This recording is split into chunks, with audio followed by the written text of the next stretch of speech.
Welcome to Ashtalakshmi interiors అండి. మనకి యాక్చువల్గా క్లయింట్స్ వచ్చేసి ఇంటీరియర్స్ ఎలా చేయాలి, ఫస్ట్ ఏం చేయాలి, మాకేం తెలియదు అని చెప్తున్నారు. దాని గురించి ఒకసారి ఎక్స్ప్లెయిన్ చేయడం కొరకు నేను ఈ వీడియో చేయడం జరిగింది. యాక్చువల్గా మనకు ఇంటీరియర్స్ అనేది మనకు క్రాకరీ వచ్చేసి మనం సెటప్ చూసుకుంటే అందరూ సెల్ఫ్లు కట్టేస్తున్నారు. బిల్డర్తో సహా ఓన్ హౌస్ అయినా కూడా సెల్ఫ్లు కట్టేయడం వల్ల ఏమవుతుందంటే మనకు ఇప్పుడు ఫర్ ఎగ్జాంపుల్ ఇది మనకు కాన్సెప్ట్ అనుకోండి, రఫ్గా గీస్తున్నాను డయాగ్రామ్ కాన్సెప్ట్ అనుకోండి. ఇవి ఇవి ఇది మన క్రాకరీ సెటప్ యాక్చువల్గా ఇలా రావాలి. ఇవి అప్పర్ డోర్స్, ఇవి డోర్స్ ఇలా వచ్చి ఈ మధ్యలో గ్లాస్ ఐటెము రోజ్ గోల్డ్ కానీ బ్లాక్ కానీ డైమండ్ షేప్ వస్తుంది, డైమండ్ షేప్ వచ్చేస్తాయి.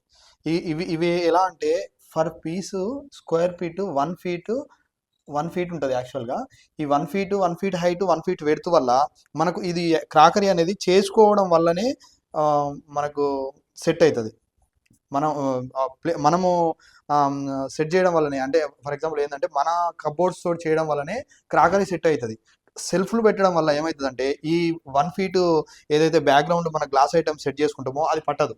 డీప్ వచ్చేసి 10 ఇంచే పెడతారు, కొంతమంది 10 ఇంచే డీప్ పెడతారు, కొంతమంది హైట్ వచ్చేసి 1 ఫీట్, అంటే వాళ్ళకు నచ్చిన విధంగా పెట్టుకుంటారు. మనం అదే చేయడం వల్ల మనం డీప్ అయినా వెడత్ అయినా హైట్ అయినా సేమ్ స్క్వేర్ ఫీట్ లెక్క చేసుకోవడం వల్ల మనకు క్రాకరీ అనేది హైలైట్ అవుతుంది. కాబట్టి మనం టోటల్ కాన్సెప్ట్ ఏంటంటే క్రాకరీ ప్లెయిన్గా వదిలేయాలి వాల్.